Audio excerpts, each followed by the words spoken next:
Now, as you know, the president was on the phone with Sean Hannity. Did we play this yesterday? Let's just play a little bit just so that it's set up a little bit. This is Trump on the phone with Sean Hannity. He's nervous about this coronavirus, folks. I mean, he's everywhere now. To do this because a lot of people will have this and it's very mild. They'll get better very rapidly. They don't even see a doctor. They don't even call a doctor. You never hear about those people. So you can't put them down in the category of the overall population in terms of this corona flu and or virus. So you just can't do that.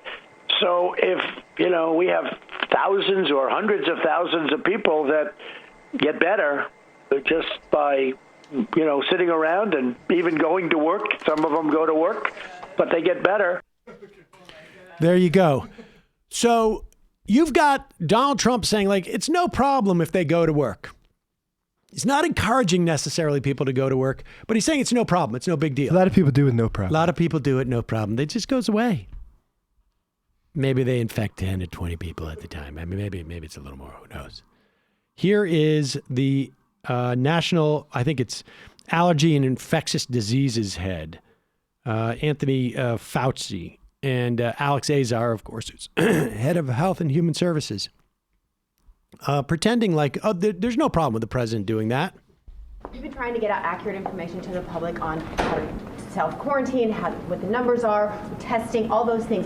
When the president is countermanding things by saying that the numbers of WHO are wrong, when he's saying people who might have this can go to work anyways, is it helpful to get your message out when you're being countermanded by the president on TV fairly regularly? No, I don't think I'm being countermanded by I don't. The president said last night that people who had the mild disease could essentially go to work. He suggested that. Who have mild symptoms. I have not heard that. I can't comment on I hadn't heard that either. either. The WHO number of 2.5 is wrong. He thinks that it's not the case. Is WHO wrong? Is there a number? Because I do think Admiral Giroir just walked you through the disparity. But no, that's actually based on international data. It is. So has WHO been wrong? It's 3.5. All right. Now, does that create faith in you that these professionals are on top of it? Maybe they're lying. Although it didn't look to me like Fauci was lying. It did look to me like Alex Azar was lying. But the idea that they don't have somebody in their office going oh, incidentally, I watched the president last night on television counteract the message we're trying to get out, which is if you feel sick, don't go to work. I mean, this is just nuts. Absolutely nuts.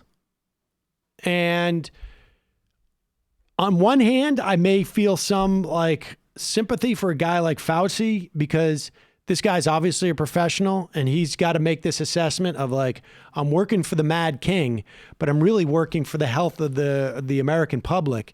And so if I have to sort of keep my job by pretending that this dude is not insane, then I'll do that because I can do more good than not. And if I get fired, they'll probably just replace me with some, frat, Steve Miller's friend. Yeah. Or, Steve Miller's frat buddy or something who, took a piece, biology or something in high school. They'll replace him with Dr. Nick from The Simpsons. No kidding. This is sort of terrifying. Now, on top of this, I mentioned this earlier. South Korea is testing. They have drive-through tests. They're testing 10,000 people a day. The problem is there's a 14-day incubation period. And so if you have any inclination that you maybe have been exposed or you may be sick or any of this, there's no way for you to know that you're not a walking sort of patient zero. It's not patient zero, but whatever. And, in South Korea, you go to a drive-through, you get tested, you find out if you are, you et cetera, et cetera. In the United States, apparently the CDC test that they first put out was insufficient and messed up. They're not using the World Health Organization test as to why we don't know. And because a better deal somewhere else. There is a test that exists. Maybe Jared Kushner owns a company that makes the who knows? And here is, who is this guy now? He is Rear Admiral Stephen Redd. He is the one of the top doctors at the Center for Disease and Control and Prevention. And here he is trying to answer this question as to why we have only tested 3,600 people in this entire country after a week.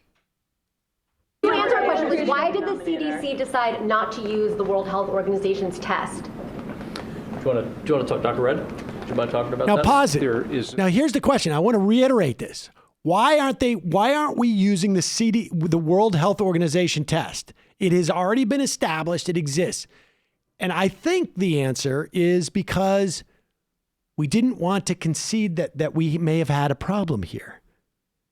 Or maybe it has to do with, I don't know. And we don't want to know the answers to these tests. And here is the guy who has to sort of explain that. And he doesn't seem to be able to. To answer our question, please, why did the CDC decide not to use the World Health Organization's test? Do you want to talk, Dr. Red? Do you mind talking about that? Yeah, thank you. There's a process of developing tests when there's a new disease. We followed that procedure. There wasn't a need to follow the WHO test. We developed a test very rapidly after China produced the sequence. We're in the process of validating that, and that's the test that we're going to be using. But why is it that once we realized the first CDC test had several faulty tests, false reads, you didn't go to the WHO test when we knew how quickly that this was spreading? So the process, as we've described, the emergency use authorization, really getting the test out and then using that initial experience to make sure that it's working the way that it's supposed to. When we found that that wasn't the case, we really looked at what was going on, and that's where the new test has come from, the one that we were talking about today. Right, but shouldn't we have been prepared, given that we had weeks ahead of time, that we knew this was coming? We heard from health officials literally for months that this was going to spread here, that there was only a matter of time before an outbreak, and yet still the tests weren't working. Well, we began development of the test within hours of the posting of the China sequence, so I don't think that there was any delay on our side. So even though in South Korea, for example, they are testing 10,000 people a day once they had a diagnosis, and we took us a week. I don't even know if we have tested 10,000. As of Sunday, it was 3,600. I think that the steps the Secretary outlined is going to ramp up our capacity to test many, many more people than we've been able to test before, and I think that's the right step at this time. And